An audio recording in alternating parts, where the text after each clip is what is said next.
Via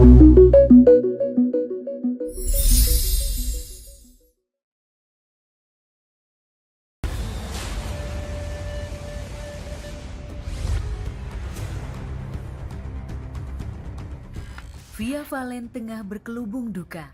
Harapannya memiliki momongan yang akan menjadi permata hatinya dengan Sevra Yolandi seketika lenyap. Ia mengalami keguguran saat kandungannya memasuki usia 12 minggu.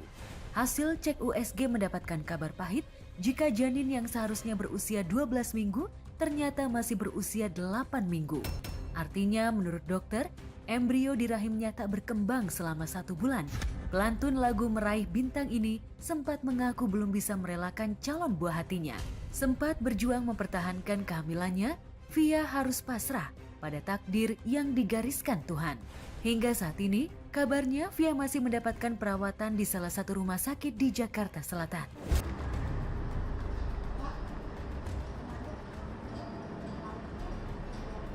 Udah pulang. Jam 2.43 pagi. Hari itu pagi. Sama suaminya.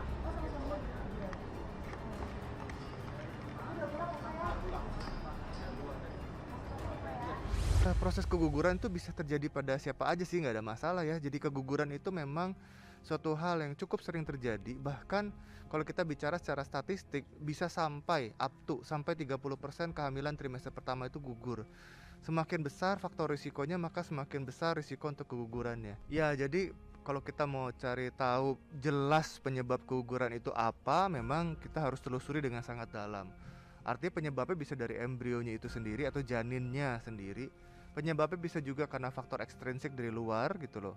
Kemudian penyebab lainnya juga bisa dari badan ibunya sendiri, misalnya karena faktor obat-obatan, autoimun, infeksi dan lain-lain begitu.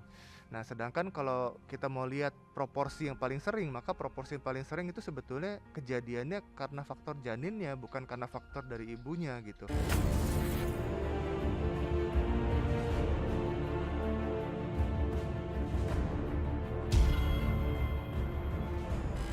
Hanya Via yang tahu betapa berat perjuangan yang telah dilaluinya. Sakit dirasakan tak hanya pada fisiknya, tetapi juga di hatinya. Sebuah video menjadi sorotan karena seolah menggambarkan perjuangan pedangdut asal Jawa Timur ini. Dalam video yang beredar, Via terlihat menaiki tangga sambil menahan rasa sakit. Saking tak kuat menahan, seseorang harus membantu Via berjalan perlahan menuju panggung. Meski demikian, penampilan Via malam itu tanpa celah. Hingga tak ada yang menyangka ia tengah merasakan sakit luar biasa. Namun benarkah aktivitas di atas panggung ketika janinnya bermasalah membuat Via mengalami keguguran? Jadi aktivitas yang biasa dilakukan sejak sebelum hamil sampai ke hamil itu sebetulnya tidak akan mempengaruhi kondisi kehamilannya. Jadi kalau memang biasanya manggung, ya silahkan manggung, nggak masalah kok gitu manggung ya. Jangan justru karena hamil jadi nggak ngapa-ngapain, tidak produktif begitu.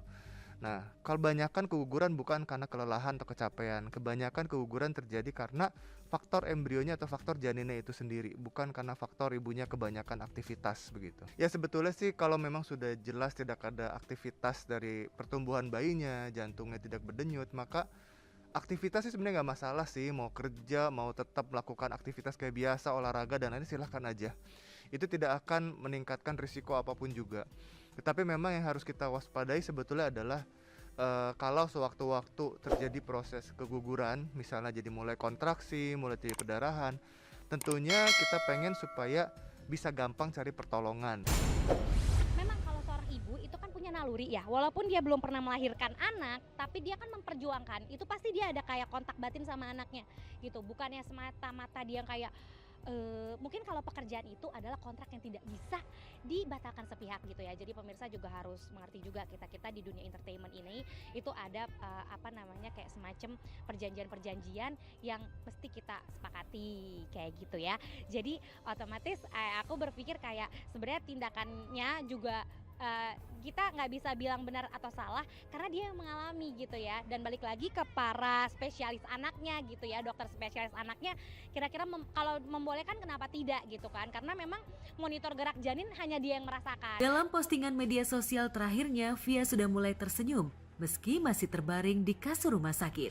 Dia juga menuliskan pesan hangat untuk anaknya yang membuat banyak orang lega. Via mengaku ikhlas melepas calon buah hatinya. Di kesempatan yang sama, Via juga mengungkapkan jika suaminya lah yang membantunya bangkit dari kesedihan. Via juga mendapatkan banyak dukungan dan doa dari sahabat hingga penggemar yang membanjiri kolom komentar akun media sosialnya.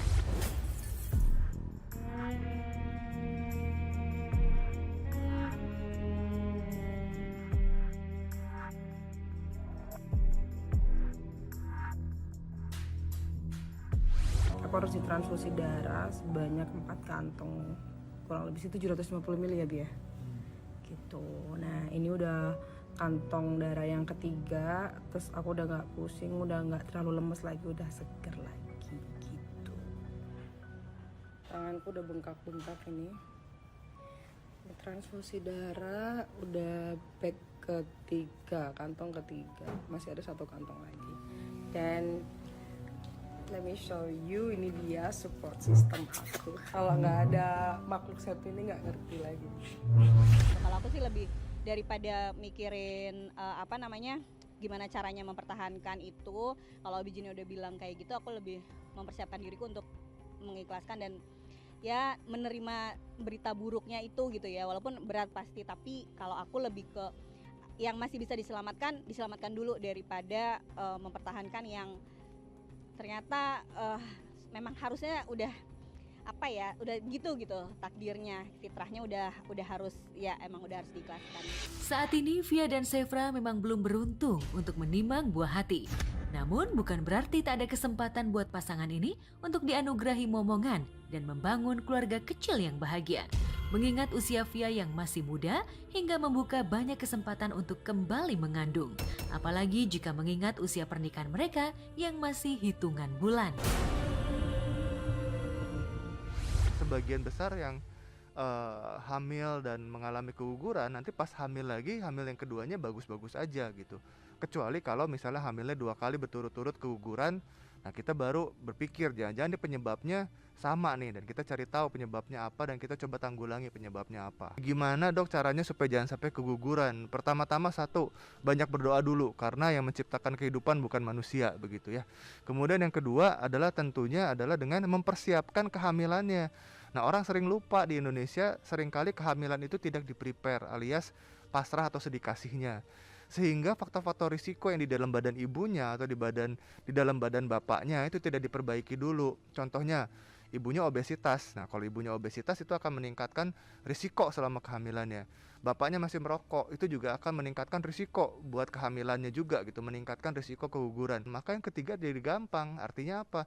Yang ketiga itu adalah kontrol hamil yang benar gitu loh. Sehingga kita bisa istilahnya mengantisipasi semua risiko-risiko yang mungkin terjadi selama kehamilan.